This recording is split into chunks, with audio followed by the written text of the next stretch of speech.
நினைவில் நிற்கும் திருமணப்பட்டு விவாகா தி சென்னை சில்க்ஸ். தமிழக வெற்றி கழகம் என்ற பெயரில் அரசியல் கட்சி தொடங்குவதாக அறிவித்து தமிழ்நாட்டின் தலைப்புச் செய்தியாக மாறியிருக்கிறார் நடிகர் விஜய்.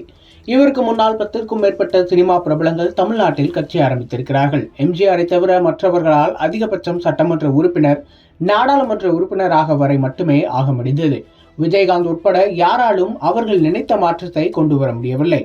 1972ஆம் ஆண்டு எம்ஜிஆர் அண்ணா திராவிட முன்னேற்ற கழகத்தை ஆரம்பித்தார். பிறகு அனைத்திந்திய அண்ணா திராவிட முன்னேற்ற கழகம் என பெயரை அப்டேட் செய்து கொண்டார். இறுதி மூச்சு வரை முதலமைச்சராகவும் வாழ்ந்து மறைந்தார். இதற்கு காரணம் இவர் மக்களின் மனதை வென்று ஆட்சி புரிந்தார் என்பதுதான். 1989ஆம் ஆண்டு நடிகர் திலகம் சிவாஜி கணேசன் தமிழக முன்னேற்ற முன்னணி என்ற பெயரில் அரசியல் கட்சி தொடங்கினார். எம்ஜிஆருக்கு கிடைத்த வரவேற்பு சிவாஜி கணேசனுக்கு கிடைக்கவில்லை. இதன் விளைவாக திருவையாறு தொகுதியில் திமுக வேட்பாளர் துரை சந்திரசேகரரிடம் 10,643 வாக்குகள் வித்தியாசத்தில் தோல்வியை தழுவினார் சிவாஜி கணேசன். அத்தோடு அரசியலுக்கும் முழுக்கு போட்டுவிட்டார். அதே 1989ஆம் ஆண்டு எம்ஜிஆர் மக்கள் முன்னேற்ற கழகம் என்ற பெயரில் தனி அரசியல் கட்சியை தொடங்கினார் நடிகரும் இயக்குனருமான பாக்யராஜ். ஜெயலலிதாவை எதிர்த்து அரசியல் செய்து கரையேறி விடலாம் என்ற இவரது கனவு காணல் நீரானது. ஓரிரு ஆண்டுகளில் கட்சியை கலைத்துவிட்டு மீண்டும் சினிமா பக்கம் சென்று விட்டார்.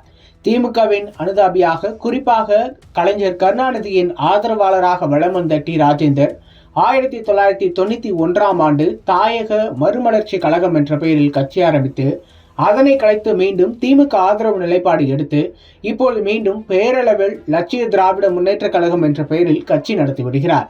பெரிய அளவில் எந்த செயல்பாடுகளும் அந்த கட்சியில் இருந்து வெளிவருவதில்லை. 2005ஆம் ஆண்டு மறைந்த விஜயகாந்த் தேசிய முற்போக்கு திராவிட கழகம் என்ற பெயரில் அரசியல் கட்சி தொடங்கினார். அரசியலில் விறுவிறுவென வளர்ந்து வந்த விஜயகாந்த் கட்சி ஆரம்பித்த 6 ஆண்டுகளில் தமிழ்நாட்டின் பிரதான எதிர்க்கட்சி தலைவரானார். 20-30 ஆண்டுகளாக அரசியல் கட்சி நடத்தும் தலைவர்களுக்கு கூட கிடைக்காத அரிய வாய்ப்பாக அது கருதப்பட்டது. இந்நேரம் அரசியலில் பல உயரங்களை தொட்டிருக்க வேண்டியவர் உடல்நலக் குறைவால் வீட்டிலேயே முடங்கும் நிலைக்கு தள்ளப்பட்டார். இதனால் அவரது கட்சியும் முடங்கும் நிலைக்கு சென்றது. இப்போது விஜயகாந்த் மறைந்தாலும் கட்சிக்கு புத்துயிர் அளித்துவிட்டு சென்றிருக்கிறார். திமுக, அதிமுக என ஒரு ரவுண்ட் அடித்து நாடாளுமன்ற உறுப்பினராகவும் பதவி வகித்த சரத்குமார் 2007ஆம் ஆண்டு சமத்துவ மக்கள் கட்சியை தொடங்கினார். பொருளாதார ரீதியாக கட்சி நடத்த பெரிய பேக்ரவுண்ட் வேண்டும் என்ற நிலையில் சமத்துவ மக்கள் கட்சி வெறும் அறிக்கை கட்சியாக மட்டுமே உள்ளது. 2009ஆம் ஆண்டு நவரச நாயகன் நாடாளும் மக்கள் கட்சி என்ற பெயரில் கட்சி ஆரம்பித்தார். அந்த கட்சியை பூத கண்ணாடி வைத்து தேடி பார்த்தாலும் தமிழ்நாட்டில் எங்கும் பார்க்க முடியாது. அவரை தொடர்ந்து 2016ஆம் ஆண்டு நகைச்சுவை நடிகர் கருணாஸ் முக்குளத்தோர் புலிகள் படை என்ற பெயரில் தனி அரசியல் கட்சி தொடங்கினார். சசிகலாவின் உதவியுடன் 5 ஆண்டு காலம் சட்டமன்ற உறுப்பினராகவும் இருந்தார். 2018ஆம் ஆண்டு நடிகர் கமல்ஹாசன் மக்கள் நீதி மையம் என்ற பெயரில் தனி கட்சி ஆரம்பித்தார். நாடாளுமன்ற தேர்தல், சட்டமன்ற தேர்தல், உள்ளாட்சி தேர்தல் என எந்த தேர்தலிலும் கமல் கட்சியால் பெரிதாக வெற்றி பெற முடியவில்லை. பல முன்னணி நிர்வாகிகள் கமல் கட்சியை விட்டு ஓட்டம் பிடித்த நிலையில் இப்போது திமுக காங்கிரஸ் கூட்டணியில் ஐக்கியமாக வேண்டிய நிலைக்கு தள்ளப்பட்டுள்ளனர்.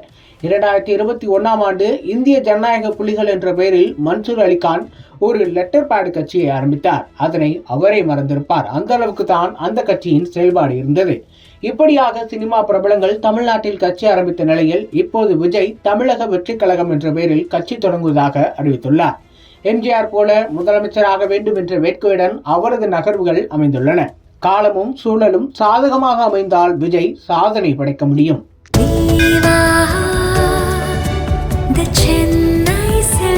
நினைவில் நிற்கும் திருமணப்பட்டு விவாகா தி சென்னை சில்க்ஸ்.